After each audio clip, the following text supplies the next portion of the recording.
My life before Jesus, I would define it as I was rude, selfish, and genuinely unconcerned with other people. If someone needed help, I was just like, not my problem, you know. Just keep going straight, do whatever I wanted to do. Didn't really care about other people's time or their feelings, for that matter.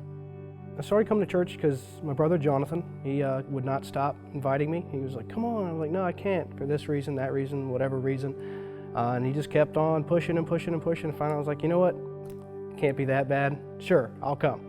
So I started coming, and I really enjoyed it. Started getting so many different random questions that I just couldn't answer myself or couldn't find the answers to myself. So I just started to force myself to read the Bible because I didn't want to read it.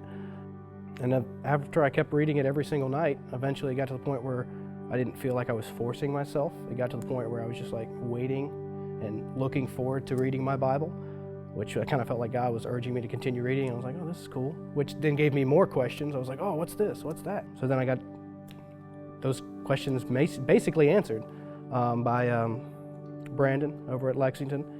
He helped me out a lot, gave me some books to read. I asked him, about prayer and, how do I know if I'm saved, and what are some of the things that I should be doing if I'm saved, or what are some of the things that I should not be doing if I'm saved. And he pointed me in the direction of a book by Paul Miller, The Praying Life. And I read that.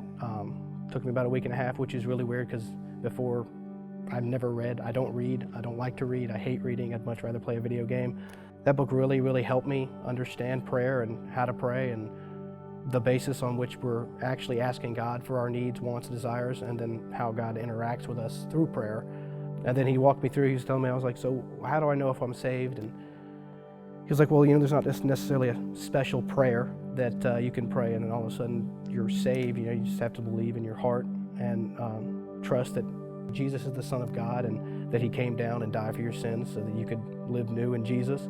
And I believe that. So life group is really cool. Like I'm not very trusting of people. I don't like talking to people about my feelings or anything because most of the time I feel like nobody really cares, like whatever.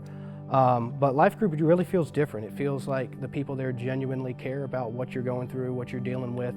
They're there to rejoice with you in good times and there to pray for you and help you out in bad times. So I've made a lot of new friends that I didn't think I would make friends, kind of a loner.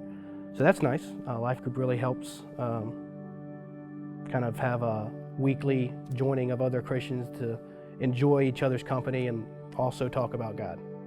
I would say the gospel is being able to and believing in your heart that Jesus is the Son of God, the only Son of God, who was sent to earth to live a human life, perfect without sin, and then take the burden of my sin and my transgressions on him, and then die for me and everyone else so that I didn't have to die for my sins.